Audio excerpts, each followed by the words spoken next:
هر غړی د افغانستان له ګوټ ګوټ څخه تازه او کره خبرونه وڅارئ. له امنیتي او سیاسي بدلون نیولې تر ټولنیزو، کلتوري او اقتصادي مسایلو پورې موږ یې بې پرې او متوازن تر تاسو رسوو. هر غړی له کندوز رادیو څخه.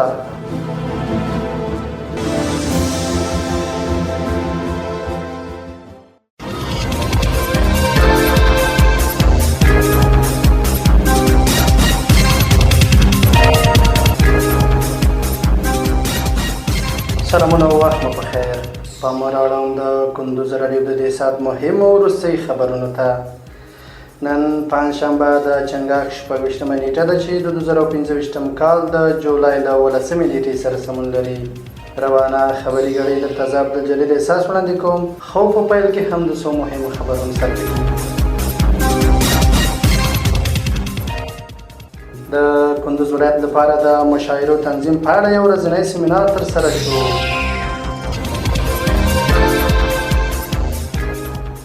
په بدخشان کې یو ځوان د بدخشان په نوم اپلیکیشن جوړ کړ.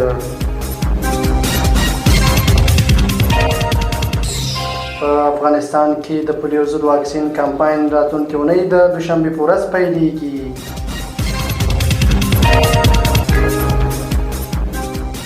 او هند کې سیلابونو او بارانونو 106 کسان وژلي، سلګونه کورونه ویجاړ کړي.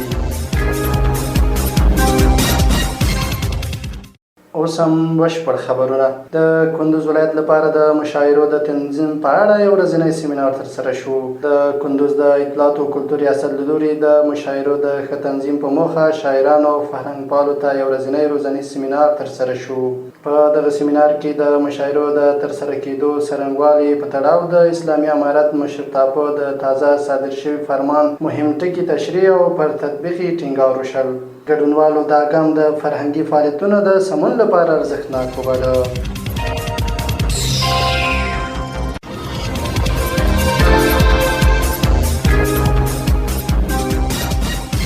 په بدخشان کې یو ځوان د بدخشان په نوم اپلیکیشن جوړ کړ. مطیع الله محبت چې د بدخشان ولایت د یفتل ولسوالۍ د رواتک کلي اوسیدونکی دی، په خپل زیار او نوښت سره د بدخشان په نوم یو اپلیکیشن جوړ کړی. نوموړی د سیمې د برېښنا نشتوالي، کمزوری انټرنیټ او نورو ستونزو باوجود دغه اپلیکیشن جوړولو ته ځان ژمن کړی دی. مطیع الله وایي چې د دې اپلیکیشن هدف د بدخشان خلکو ته اسانتیاوې برابرول او سیمه ییز خدمات ترسره کول دي. دغه اپلیکیشن به د خلکو لپاره معلوماتي، تعلیمي او ټولنیزې اسانتیاوې برابرې کړي.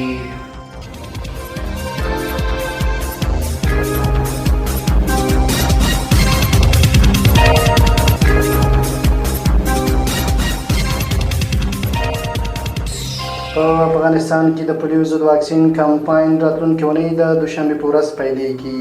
له پولیو څخه د پاک افغانستان بنسټ ویلي چې راتلونکي اونۍ د هیواد په بېلابېلو ولایتونو کې د پولیو ضد واکسین کمپاین پیلوي. یادې ادارې ویلي چې دغه کمپاین به د راتلونکي اونۍ د دوشنبې په ورځ پیل شي. د یادې ادارې لخوا د پولیو ضد واکسین د پیلېدونکي پړاو کې به له 15 کلونو کم عمره زرګونه ماشومانو ته واکسین ورکړل شي.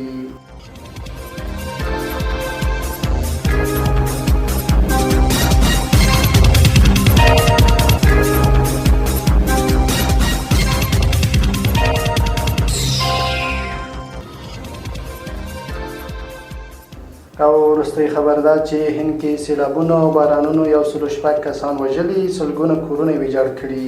د هند په هماچل پردیش ایالت کې د سختو بارانونو او سیلابونو له امله د مړو شوو کسانو شمېر 106 تنو ته لوړ شو. د دغه ایالت د طبیعي پیښو پر وړاندې د مدیریت ادارې ویلي چې یاد کسان د سختو بارانونو، سیلابونو، ځمکې ښویدنې او توندو بادونو له کبله په رامنځته شوي ترافیکي پیښو کې مړه شوي دي. د یاد ادارې د معلوماتو له مخې روغتونو دارنګه تر 290 ډیر کورونه هم ویجاړ کړي دي.